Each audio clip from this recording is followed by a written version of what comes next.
December 7th, 1941, a date which will live in infamy. The United States of America was suddenly and deliberately attacked by naval and air forces of the Empire of Japan. I know this, you see, because I was there. And perhaps a few of your grandparents were there. A couple of you in this class were there with me. But perhaps your grandparents were there, fighting the good fight for liberty, for freedom, for America. Now, many of you may not know that I am in fact 632 years old. Only a couple centuries younger than Phil over here.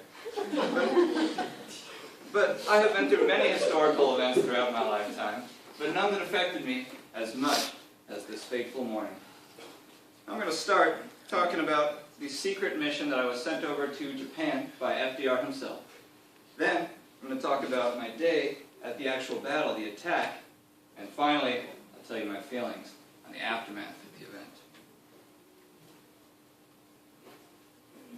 As I said, I was sent on a secret mission to Japan, espionage mission, by FDR himself. My problem was, I didn't really blend in with the crowd over there, if you know what I'm saying. So what I had to do was I took a little dinghy boat to an aircraft carrier, and I lashed myself on the side of the aircraft carrier during the day. For 12 hours straight, I would hold on to the aircraft carrier so no one would see me. And at night, I would come out and do my little espionage missions, right? One night, I heard the generals and the leaders talking about this planned attack on Pearl Harbor. So what I did is I went back to my set on the side, got my carrier pigeons, and every day I would write out missions and send my carrier pigeons across the Pacific Ocean. Unfortunately, the carrier pigeons didn't quite make it. So as you can see, nobody really knew that was going to happen except for me. So I took the initiative. I went to a Japanese Zero plane. I cut out the interior seat. I taped it to myself as a little costume, right? So what I had to do is, the morning of the attack, I put on this costume, replaced the seat of the Japanese Zero, and sat there just like this. And then one of the pilots came and sat right on my lap. And it was extremely uncomfortable, excruciating couple hours of the Pacific Ocean. But I was sitting there, and I waited 15 minutes before the attack started. I came out and I said, you know, you might want to think this through, buddy. And he said, no, how did you get in my seat? And I said, buddy, I am your seat, but that's not important. Now, you're not going to want to go through with this, you see, because think about it. The United States of America is strong, and whatever you come out with us about, we're going to come back 10 to 20 times stronger. He said, oh?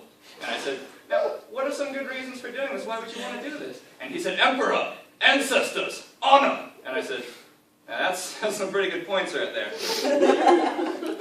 What I just said, wouldn't you consider that we're going to come back to you 20 times harder? And imagine what's going to happen to, say, towns such as Nagasaki and Hiroshima. He said, oh, I'm from Nagasaki. And I said, well, you might want to turn around right now. And he said, I will. And I said, hold on. And I jumped out.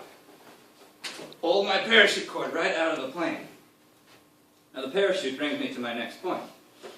Fell right as the attack started. Pulled my cord. Landed right on an aircraft carrier. Turns out it was the USS Arizona. Now, to my surprise, I happened to see somebody that I knew there. It was Mickey Fisher, an anti-aircraft gun.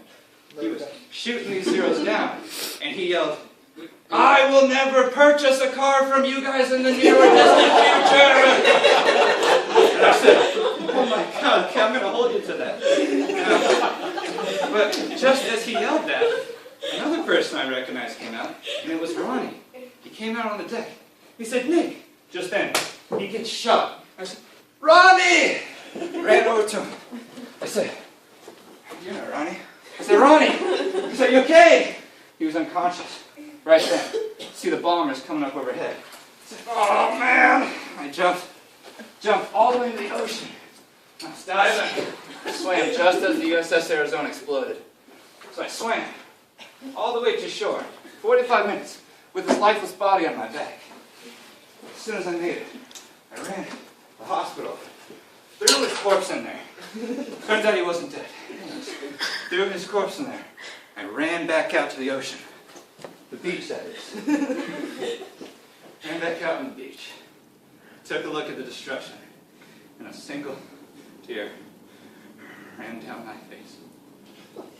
And luckily, A reporter happened to be walking by and witnessed that he didn't have a camera on him. But I said, he came up to me and he asked me, "What are we going to do, man? What are we going to do?" I said, "I'll tell you what we're going to do. We're going to win through to absolute victory." Anyways, as you can see, FDR took this and decided to put it in a speech next day. Word travels fast when it's inspirational, and that person never gets the credit, am I right? So, in summary, I was sent as a secret spy to Japan. FDR himself sat in as a seat for a Japanese Zero, parachuted right on the USS Arizona, saw a couple buddies, saved Ronnie, swam through the ocean, onto the beach, and I said that we will win through to absolute victory. Now, I'd like to leave you with the motto that I came up with on that very day, and that is, never give up and never surrender.